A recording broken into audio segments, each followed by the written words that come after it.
Well, in this talk we're thinking about puberty. And puberty is the development of the secondary sexual characteristics and the development of the capacity for reproduction. And here we have the hypothalamus and the base of the brain. This is the pituitary stalk and the pituitary gland below. And the pituitary gland is divided into two. The neurohypophysis at the back, which is the posterior pituitary, and the adenohypophysis at the front, which is the anterior pituitary. And this is the hypothalamus above here. The hypothalamus is quite an amazing area of brain tissue. It's only 4 cubic centimetres, only 0.3% of brain volume, but it does an amazing amount of things. But what we're thinking about today is that the hypothalamus produces the releasing hormone, and particularly we're thinking about gonadotrophin releasing hormone. So you might remember that there's a portal system that takes blood directly from the pituitary gland, directly from the hypothalamus rather, into the pituitary gland. So the releasing hormones are produced by the hypothalamus. They go down this portal system, so they arrive still at fairly high concentrations in relatively undiluted blood through the anterior pituitary.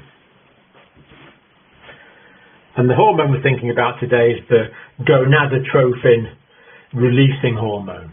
Gonadotrophin releasing hormone. Because in the anterior pituitary there's a group of cells called the gonadotrophs. And it's the gonadotrophs that produce the gonadotrophin, the gonadotrophic hormones. So puberty really begins when gonadotrophin releasing hormone goes from the hypothalamus to the anterior pituitary, causes the gonadotrophs in the anterior pituitary to produce the gonadotrophic hormones. And there are 2 of these that are released into the systemic circulation. There's luteinizing hormone and there's a follicular stimulating hormone. And in girls, of course, these will go to the ovaries to stimulate development of the ovaries. Now, a baby girl is born with many primordial follicles, and the arrival of the follicular stimulating hormone in particular will cause the development of these into areas of granulosa cells that surround the ovum. So the ovum's going to be in there, and the FSH particularly is going to stimulate the development of these granulosa cells under the influence of follicular stimulating hormone. And the granulosa cells, when they're stimulated by the follicular stimulating hormone, will start producing estrogen. They will release the estrogen, and this goes systemically into the blood, circulates around all of the body. And it's this estrogen which starts stimulating the female secondary sexual characteristics, and indeed the primary sexual characteristics. So the estrogen is going to cause development of the female genitalia, the internal and the external genitalia. So it's going to cause development of the uterus and the cervix. Here's the vagina here.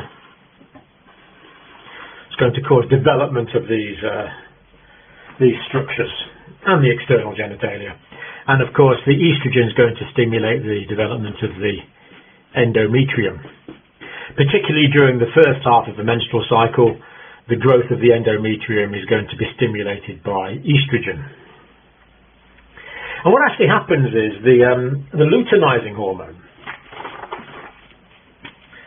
this is the LH here, the luteinizing hormone, that's going to cause the release of the ovum, that's going to stimulate ovulation. And as well as that, the luteinizing hormone is going to change the granulosa cells into luteal cells. And the luteal cells are also going to secrete progesterone, mostly in the second half of the menstrual cycle. And that's going to maintain the endometrium for about 14 days before it discharges in menstruation. So really, you could define puberty as the time when there is the first menstruation, the first menstrual flow. And this is described as menarche, the time where is the first menses, at the end of the first menstrual cycle. And of course this will go on all the way through to the menopause, where there is the last menstrual cycle. The first few menstrual cycles after puberty, most of them don't produce ovulation, only about 10% of ovulatory cycles. But the probability of conception will go up significantly after that time. And the estrogen particularly stimulates the lining of the vagina. Now, in the prepubescent girl, the lining of the vagina is a cuboidal epithelium, but the estrogen causes that to change to a stratified squamous epithelium, which is capable of resisting much more trauma because it's many layers, it's stratified, and that allows the possibility of sexual intercourse and potentially childbirth as well, because it's a stratified epithelium. So we see that the follicular stimulating hormone, the FSH, is going to stimulate the development of the granular cells, and it's also going to cause those granular cells to secrete the estrogen into the systemic circulation. Now, estrogen is also very anabolic. It causes protein to be built up. So, for example, at the end of long bones, we have the epiphyseal growth plates.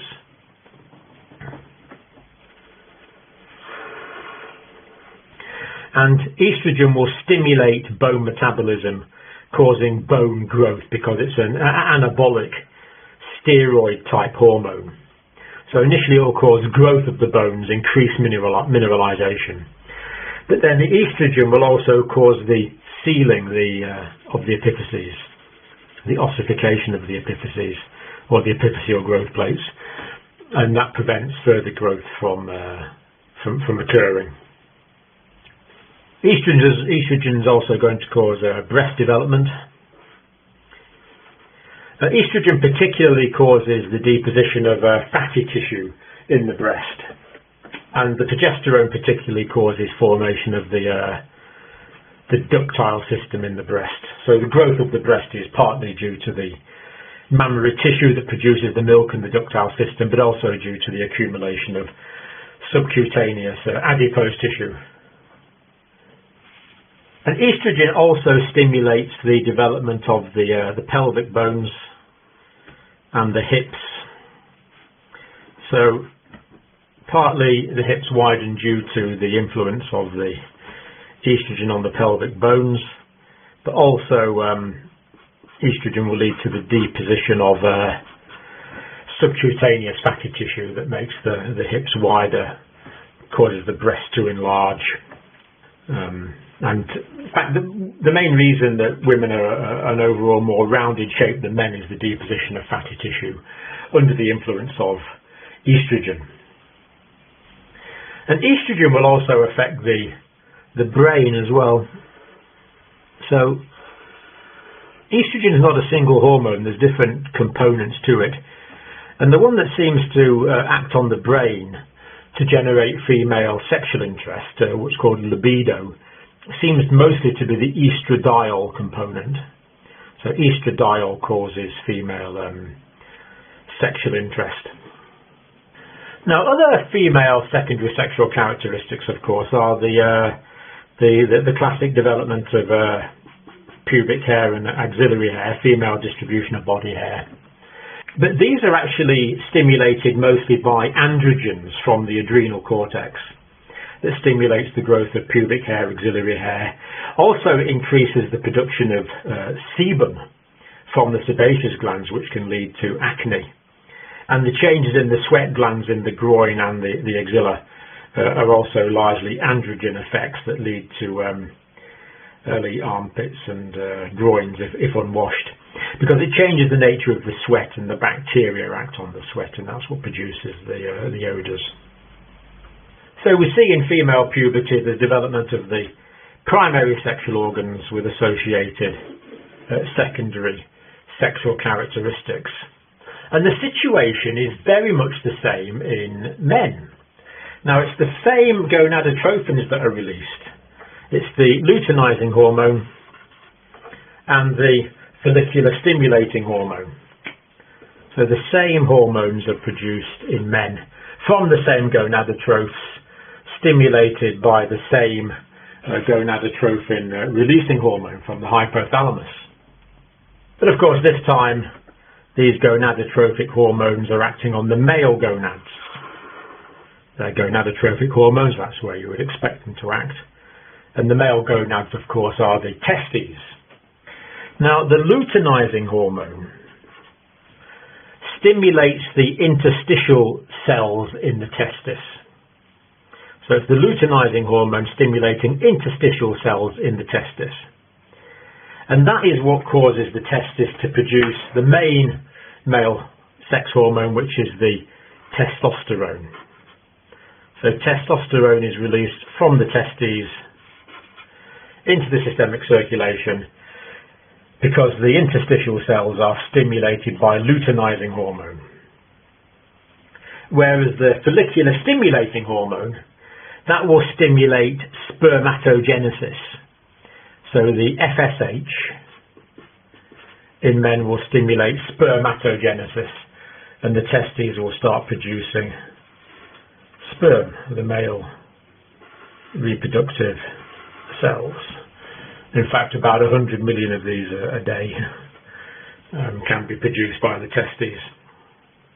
But the testosterone released under the influence of the luteinizing hormone is going to cause development of the primary male genitalia. So there'll be growth of the testes themselves, of the scrotum, and of the penis. Development of the primary male sexual organs, preparing them for possible reproduction, coinciding with the follicular stimulating hormone producing the sperm. But testosterone is also a very anabolic protein. So again, we're going to get growth at the epiphyseal growth plates of the long bones particularly, and there's going to be bone growth, bone thickening, increased mineralization. But whereas the estrogen results in closure of the epiphyseal growth plates at a relatively early stage, testosterone doesn't. So the testosterone can carry on making the bones grow bigger for quite a long period of time. We'll get increased bone length, thickness and mineralization. And it's only in late puberty that we get the closure of the epiphyseal growth plates with ossification, where no further growth becomes possible. And of course, testosterone is greatly going to stimulate the associated muscles that are associated with the long bones. So there's going to be a lot of muscular growth. Testosterone stimulating increased muscle mass, increased muscle strength. And we can think of other male secondary sexual characteristics. For example, the testosterone will increase the size of the larynx and increase the thickness and the size of the vocal cords, meaning the male voice, what we call the voice breaks, it becomes deeper as a result of the increase in the size of the larynx and the increase in the size and thickness of the vocal cords. And testosterone also causes male distribution of hair, so male distribution of pubic hair, axillary hair, and of course, in later puberty, it's going to lead to the formation of facial hair as well. It tends to be a later effect, a later puberty effect, caused by the testosterone that men need to start shaving. And it's also testosterone that can cause male baldness. So there's baldness in men. That's also caused by a testosterone effect. So very interesting to note that it's the same luteinizing hormone in FSH that's causing these changes in females, and exactly the same gonadotropic hormones, the LH and the FSH, causing these changes in males.